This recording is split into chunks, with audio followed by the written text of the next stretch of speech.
السلام عليكم ورحمة الله وبركاته. الحمد لله الذي هدانا للإسلام وجعلنا من أمة خير الأنام، وأشهد أن لا إله إلا الله وأشهد أن محمدا عبده ورسوله। জামিয়াতুল ইমাম শাহ ওলিউল্লাহ মুহাদ্দিস দেহলভী রাহমাতুল্লাহি আলাইহি পাঠাগার কর্তৃক আজকের সেমিনারের সম্মানিত সভাপতি, বিজ্ঞ বিচারক মণ্ডলী এবং সুদক্ষ পরিচালক, সামনে উপবিষ্ট আল্লাহর দূর দূরান্ত থেকে আগত আইন পিপাসু ছাত্র ভাইরা, আপনাদের সবাইকে স্বাগতম জানিয়ে আজকের আলোচ্য বিষয় আমি শুরু করছি। আজকের আলোচ্য বিষয় হলো মিডিয়া সন্ত্রাসের কবলে ইসলাম, প্রতিকারের পথ ও পদ্ধতি।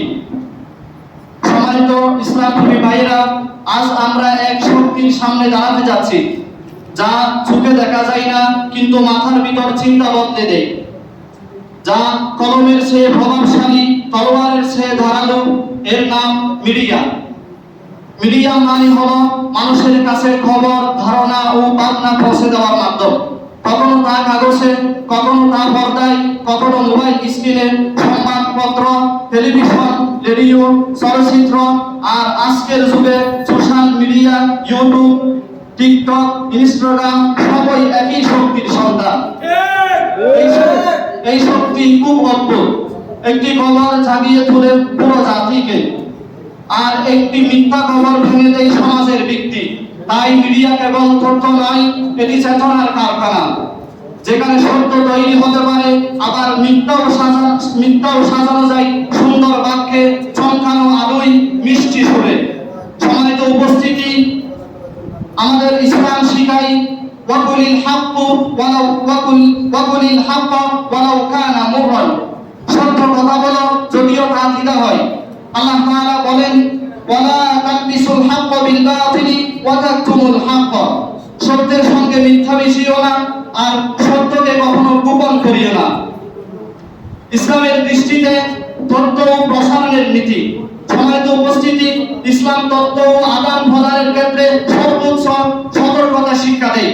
আল্লাহ তাআলা বলেন, ইয়া আইয়ুহাল্লাযীনা আমানু ইন জাআকুম ফাসিকুম বিনাবাইন ফাতাবায়ানু, হে মুমিনগণ, যদি কোনো পাপাচারী তোমাদের কাছে কোনো সংবাদ নিয়ে আসে তবে যাচাই করে নাও। এই আয়াতটি ইসলামী মিডিয়ার মূলনীতি, যা আজকের অনেক গণমাধ্যম ভুলে গিয়েছে। তারা যাচাই না করে প্রচার করে, আর জনগণ যাচাই না করে বিশ্বাস করে।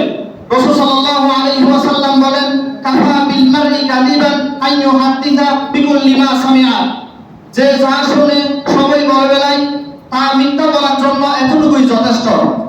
সম্মানিত উপস্থিতি, মিডিয়ার দায়িত্বহীনতা ইসলামের গুনাহ। আজকের মিডিয়া শুধু খবর দেয় না, চিন্তা বানায়। কে ভালো কে খারাপ সেটাও মিডিয়া নির্ধারণ করে। যাকে তারা চায় তাকে তারা নায়ক বানায়, যাকে চায় তাকে সন্ত্রাসী বানায়। একজন দিনে আলেম যদি সত্য কথা বলেন, মিডিয়া তাকে কঠোর করে দেখায়। একজন অন্যায়কারীকে দেখায় উদার মনোভাবাপন্ন। প্রিয় মুমিনগণ, আজ আমাদের বাচ্চারা ইউটিউবে শিখছে চরিত্র, ইনস্টাগ্রামে পাচ্ছে আদর্শ, টিকটকে করছে হাসি, কিন্তু হারাচ্ছে লজ্জা, চিন্তা, আদব আর ঈমানের স্বাদ।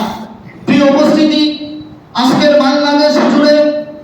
বাংলাদেশ সহ বিশ্ব জুড়ে দেখাচ্ছে ইসলামী দাওয়াত, মাদ্রাসা, আলেম ওলামা, এমনকি পর্দাশীল নারীদের বিরুদ্ধে মিডিয়া কন্ট্রোল চলছে। একটি ভিডিও অংশ কেটে, একটি বক্তব্য বিকৃতি করে তারা সম্পূর্ণ ইসলামী সমাজকে অসহিংসতা, পশ্চাৎপদ ও উগ্রতরে প্রসার করছে। এটাই মিডিয়া সন্ত্রাস, যেখানে মিথ্যা দিয়ে সত্যকে লেগে ফেলা হয়, কিন্তু ইতিহাস সাক্ষী ইসলাম কখনো মিথ্যা প্রসারণায় পরাজিত হয় না। প্রিয় উপস্থিতি, মিডিয়া হতে পারে দাওয়াতের মঞ্চ, অন্যদিকে শয়তানের প্রসারণার অস্ত্র। যদি এই শক্তি ইসলাম প্রেমীদের হাতে থাকে, মিডিয়া হবে দ্বীন প্রসারের বাহন। কিন্তু যদি এটি মুনাফিকের হাতে যায়, মিডিয়া হবে দ্বীন ধ্বংসের হাতিয়ার।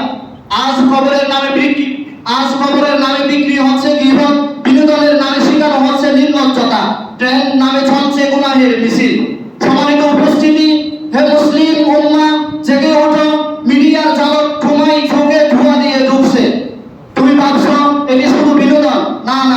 এটি তোমার ঈমানের শত্রু।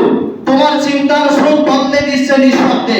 যে ক্লিক তুমি দিচ্ছ তার প্রভাব গুনাহ দুটি ছড়ায়।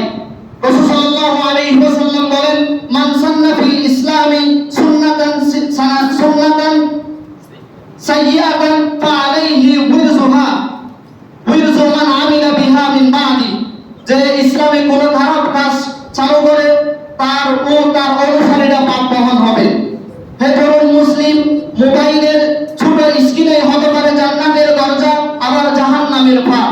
তোমার আঙ্গুলের ক্লিকই নির্ধারণ করবে তুমি দাওয়াত দিচ্ছ না ধ্বংসের মঞ্চ তৈরি করছো।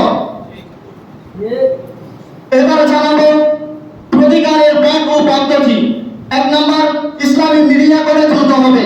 আল্লাহ বিরু সাংবাদিক, প্রযোজক, ভিডিও নির্মাতা দরকার, যারা সত্য বলবে, চলচ্চিত্রকে চরিত্র শিখাবে, দাওয়াত ছড়াবে। 2, সোশ্যাল মিডিয়া দাওয়াত ছড়ানো। হাদিসে আছে, বাল্লিগু আন্নি ওয়ালাউ আয়া। একটি পোস্ট, একটি শর্ট ভিডিও হতে পারে কারো হেদায়েতের কারণ। 3, মিথ্যার মোকাবেলায় যুক্তি ও চরিত্র দিয়ে আমাদের লড়তে হবে। 4, ঐক্যবদ্ধ মুসলিম মিডিয়া প্ল্যাটফর্ম তৈরি করতে হবে। 5, নিজেকে ইসলামের জীবন্ত প্রসার বানাতে হবে। মনে রেখো, নীরবতা মানে আত্মহত্যা, মিডিয়ার জগতে চুপ থাকা মানে নিজের ও উম্মাহের ক্ষতি।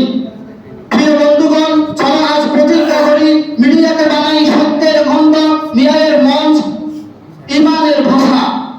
আল্লাহুম্মা আরিনাল হাক্কা হাক্কান ওয়ারযুকনা ইত্তিবাআহু ওয়া আরিনাল বাতিলা বাতিলান ওয়ারযুকনা